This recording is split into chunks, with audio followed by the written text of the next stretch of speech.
हमारी वीडियोस आपको मिलती रहे उसके लिए चैनल सब्सक्राइब करें और बेल आइकन को दबाएं।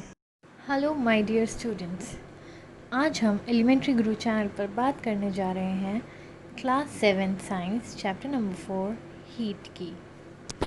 तो चलिए शुरू करते हैं। सबसे पहले हम इंट्रोडक्शन लेंगे इस चैप्टर का।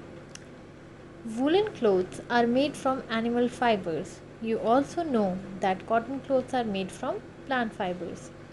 We wear woolen clothes during winters when it is cold outside. Woolen clothes keep us warm. We prefer to wear light colored cotton clothes when it is hot. These give us a feeling of coolness. You might have wondered why particular type of clothes are suitable for a particular season. So बच्चों, आपको ये पता है, आपने पिछले chapters में पढ़ा है कि जो वुलन क्लोथ्स होते हैं ये एनिमल फाइबर से बनते हैं और जो कॉटन क्लोथ्स होते हैं वो प्लांट फाइबर से बनते हैं। वुलन क्लोथ्स हम विंटर्स में पहनते हैं जब बाहर बहुत सर्दी होती है, ठंड होती है, और वुलन क्लोथ्स हमें गर्म रखते हैं। और जब गर्मी होती है तो हम कॉटन क्लोथ्स प्रेफर करते हैं, वो भी लाइट कलर के। क्यों? क्योंकि ये हमें कूलनेस की फीलिंग देते हैं। आपने ये सोचा है कभी कि एक पर्टिकुलर सीज़न के पर्टिकुलर क्लोथ्स क्यों होते हैं? In winter you feel cold inside the house. If you come out in the sun you feel warm. In summer you feel hot even inside the house. How do we know whether an object is hot or cold? How do we find out how cold or hot an object is? In this chapter we shall try to seek answers to some of these questions. So बच्चों, सर्दियों में हमें जब ठंड लगती है, हमें घर के अंदर ही ठंड लगती है, हम घर में भी स्वेटर्स पहन के रहते हैं, गर्म कपड़े पहन के रहते हैं। और ऐसे ही जब गर्मी पड़ती है तो हमें घर में ही गर्मी लगती है, हम फैंस चलाते हैं, ठंडा पानी पीते हैं। तो हमें कैसे पता चलता है कि कोई ऑब्जेक्ट जो है वो हॉट है या कोल्ड है, और कैसे हम पता लगाते हैं कि वो कितना हॉट है और कितना कोल्ड है? सो इस चैप्टर में हम इन्हीं कुछ क्वेश्चंस के आंसर ढूंढने की कोशिश करेंगे। तो ये आपकी बुक में एक टेबल दी हुई है, table 4.1, hot and cold objects. आपको कुछ ऑब्जेक्ट्स दिए हुए हैं, आपको बताना है ये कोल्ड या कूल होते हैं या वार्म या हॉट होते हैं। आइसक्रीम इन्होंने बताया हुआ है, आइसक्रीम कोल्ड होती है। Then spoon in a tea cup. अगर एक टी कप में हमने स्पून डाला हुआ है, उसमें टी है, तो वो स्पून हॉट होगा कि कोल्ड होगा या वार्म होगा? बच्चों, जो हमारा स्पून होता है वो मेटल का होता है, और मेटल को जब हम हॉट टी में डालते हैं तो वो वार्म हो जाएगा। ठीक है, तो आप जो हमारा स्पून होगा वो वार्म होगा। फ्रूट जूस कोल्ड होता है कि हॉट? ऐसे ही handle of a fry pan. आपने देखा होगा जो फ्राई पैन का हैंडल होता है वो या तो प्लास्टिक या किसी ऐसे मटेरियल का बना होता है जिससे वो गर्म ना हो। पूरा पैन गर्म होता है बट हैंडल गर्म नहीं होता। ठीक है। Hot and cold. In our day to day life, we come across a number of objects. Some of them are hot and some of them are cold. Tea is hot and ice is cold. List some objects you use commonly in table 4.1. 4.1 आपने देख लिया है. Mark these objects as hot or cold. Now, we see that some objects are cold while some are hot. You also know that some objects are hotter than others while some are colder than others. How do we decide which object is hotter than the other? We often do it by touching the objects. But is our sense of touch reliable? Let us find out. So बच्चों, आपने देखा होगा कुछ objects जो होते हैं वो cold होते हैं और कुछ होते हैं हॉट, और कुछ ऑब्जेक्ट्स कुछ ज़्यादा ही हॉट होते हैं बाकियों से और कुछ ज़्यादा ही कोल्ड होते हैं। बट हम डिसाइड कैसे करें कि कौन सा हॉटर है और कौन सा कोल्डर है? ये हम करते हैं बाय टचिंग द ऑब्जेक्ट्स को टच करके। बट क्या आपको लगता है कि हमारा जो टच है वो रिलायबल है? चलिए इस एक्टिविटी से देखते हैं। बच्चों, ये एक्टिविटी आप अपने घर पे करके देख सकते हो, बट इसमें जो आप वाटर लोगे वो इतना गर्म नहीं होना चाहिए जिससे कि आपके हाथ जल जाएं। ठीक है। आपको क्या करना है, 3 लार्ज मग्स लेने हैं, उनको ABC लेबल करना है। ठीक है। एक में आपको कोल्ड वाटर डालना है, ए में, बी में आपको हॉट वाटर डालना है, और सी में आपको हॉट और कोल्ड वाटर मिक्स करके डालना है। फिर आप क्या करोगे, अपना जो लेफ़्ट हैंड है वो मग ए में डालोगे और राइट हैंड मग बी में डालोगे। ए में क्या है, कोल्ड वाटर, और बी में क्या है, हॉट वाटर। जब आप 2-3 मिनट के लिए हैंड्स अपने उन मग्स में रखोगे, देन आप क्या करोगे, दोनों हैंड्स एक साथ निकाल के मग सी में डालोगे, और फिर आप ये देखोगे कि आपको सेम फीलिंग आती है दोनों हैंड्स पर, क्योंकि एक आपका कोल्ड वाटर में था, एक आपका हॉट वाटर में था। सो बच्चों, आपको जो फीलिंग आएगी वो सेम नहीं होगी। उससे आपको पता चलेगा कि आपका टच रिलायबल नहीं है किसी भी ऑब्जेक्ट की हॉटनेस या कोल्डनेस जानने के लिए। ठीक है, अब हम बात करेंगे टेम्परेचर और थर्मोमीटर की। किसी भी ऑब्जेक्ट की जब हॉटनेस हमको जाननी होती है, उसे हम एक रिलायबल मेजर इसका होता है टेम्परेचर। अगर हम टेम्परेचर देखते हैं, अगर किसी चीज़ का टेम्परेचर बहुत कम है, इसका मतलब है वो बहुत कोल्ड है, और अगर किसी चीज़ का टेम्परेचर बहुत ज़्यादा है तो इसका मतलब है कि वो हॉट है। A reliable measure of the hotness of an object is its temperature. Temperature is measured by a device called thermometer. और टेम्परेचर हम कैसे मेजर करते हैं, इसका एक डिवाइस होता है, उसे थर्मामीटर कहा जाता है। आपने देखा होगा जब आप डॉक्टर के पास जाते हो, आपको फीवर होता है तो डॉक्टर थर्मामीटर लगाता है मुंह में, वो हमारा टेम्परेचर बताने के लिए होता है कि हमारी बॉडी का टेम्परेचर कितना है। Have you ever seen a thermometer? Recall that when you or someone else in your family had fever, the temperature was measured by a thermometer. Thermometer that measures our body temperature is called clinical thermometer. Hold thermometer in your hand and examine it carefully. If you do not have a thermometer, request a friend to share it with you. A clinical thermometer looks like the one shown in figure.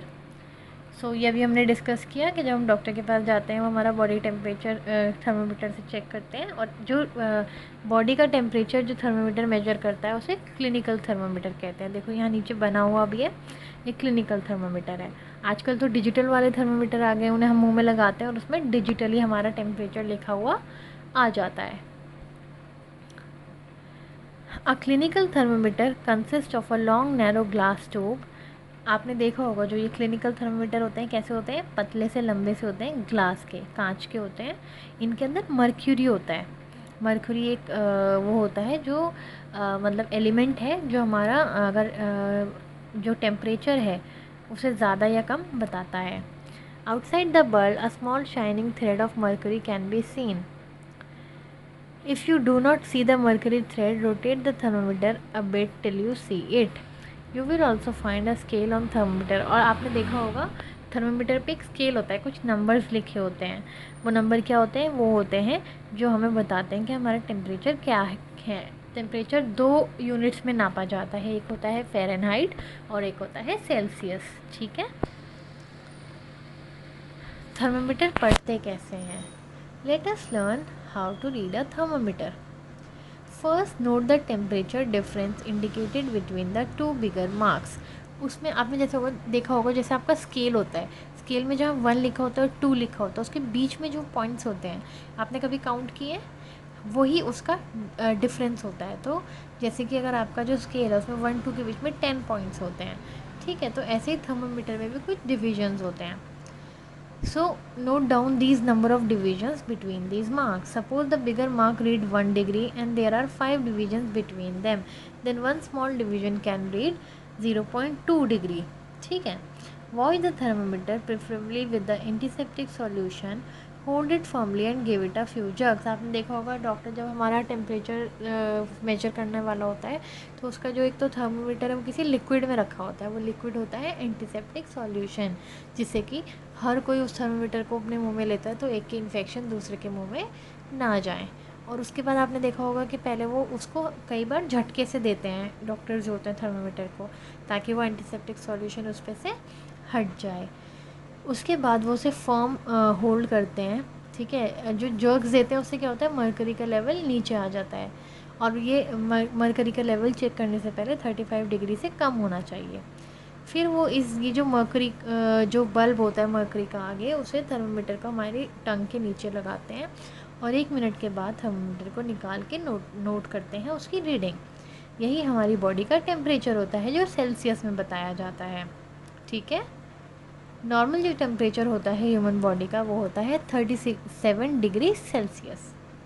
तो अगर आपका temperature इससे ज़्यादा होता है तो मतलब कि आपको फीवर है। नाउ क्लिनिकल थर्मामीटर यूज़ करते हुए कुछ प्रिकॉशंस यूज़ करने पड़ते हैं, जैसे कि thermometer should be wash before and after use, preferably with N antiseptic solution. जैसे कि हमने अभी पढ़ा कि थर्मामीटर को यूज़ करने से पहले और बाद में एंटीसेप्टिक सॉल्यूशन से धोना चाहिए। ensure that before use the mercury level is below 35। ये भी हमने भी पढ़ लिया है कि यूज़ करने से पहले हमें देख लेना चाहिए कि मर्करी का जो लेवल है वो 35 डिग्री से कम है। Read the thermometer keeping the level of mercury along the line of site. और थर्मोमीटर को हमें इस तरीके से पकड़ना चाहिए कि उसकी जो मर्करी का लेवल हमें दिख रहा है वो लाइन ऑफ साइट के, मतलब हमारी आंखों के बिल्कुल सामने होना चाहिए, ऊपर नीचे करके नहीं, बिल्कुल आंखों के सामने रख के उसे पढ़ना चाहिए। Handle the thermometer with care, if it hits against some hard object it can break. और जैसे कि आपको पता है कि थर्मोमीटर ग्लास का होता है, शीशे का होता है, तो उसको ध्यान से यूज़ करना चाहिए, क्योंकि अगर वो किसी हार्ड ऑब्जेक्ट से टच होगा तो वो टूट जाएगा। Don't hold the thermometer by the bulb while reading it. और जो उसका आगे मर्करी बल्ब होता है, कभी भी थर्मोमीटर को वहाँ से पकड़ के चेक नहीं करना चाहिए, नहीं तो उसका टेम्परेचर गड़बड़ हो सकता है। नाउ एक और ये आपकी बुक का फैक्ट है, different type of thermometers are use for different purposes. The maximum and minimum temperature of the previous day reported in weather reports are measured by a thermometer called maximum minimum thermometer. अब अलग अलग चीज़ों के लिए अलग अलग thermometers use होते हैं। जैसे कि एक थर्मोमीटर होता है मैक्सिमम मिनिमम थर्मोमीटर। ये क्या करता है, ये जो हमारी डेली रिपोर्ट आती है वेदर की, ये और एक दिन पहले की और एक दिन बाद की, वो ये थर्मोमीटर बताता है। ये क्या करता है, मैक्सिमम और मिनिमम टेम्परेचर को मेजर करता है। चलो ये तो बात हो गई क्लिनिकल थर्मोमीटर की। अब हम बात करेंगे लेबोरेटरी थर्मोमीटर, जो लैब्स में यूज़ होता है। How do we measure the temperature of other objects. अब हम बाकी चीज़ों का टेम्परेचर कैसे मेजर करते हैं। For this purpose there are thermometers, there are laboratory thermometers. One such thermometer is known as laboratory thermometer. The range of laboratory thermometer is generally from -10 degree to 110 degree Celsius. तो देखा आपने, आप -10 degree से 110 degree तक का temperature इस laboratory thermometer से major कर सकते हो। यहाँ पे देखो ये बना हुआ है, थोड़ा बड़े साइज़ में होता है, ठीक है। क्लिनिकल थर्मोमीटर हमारे छोटे होते हैं। और ये नीचे देखो, नीचे जो आपको दो पिक्चर्स नज़र आ रही है, ये है डिजिटल थर्मोमीटर, जो ज़्यादातर आजकल आपको अपने घरों में नज़र आएगा। There is a lot of concern over the use of mercury in thermometers. Mercury is a toxic substance and is very difficult to dispose of if a thermometer breaks. These days, digital thermometers are available which do not use mercury. सो बच्चों इस चीज़ पे काफ़ी बात हो चुकी है, काफ़ी scientist ने इस पे वो करा है कि भाई थर्मामीटर में मरकरी का यूज़ नहीं होना चाहिए, क्योंकि मरकरी जो है वो एक जहरीला सब्सटेंस होता है, और अगर इन केस थर्मामीटर टूट जाए तो मरकरी को ख़त्म नहीं किया जा सकता, बहुत मुश्किल हो जाता है। तो इसीलिए अब ये डिजिटल थर्मामीटर्स आने लगे हैं जो मरकरी यूज़ नहीं करते हैं।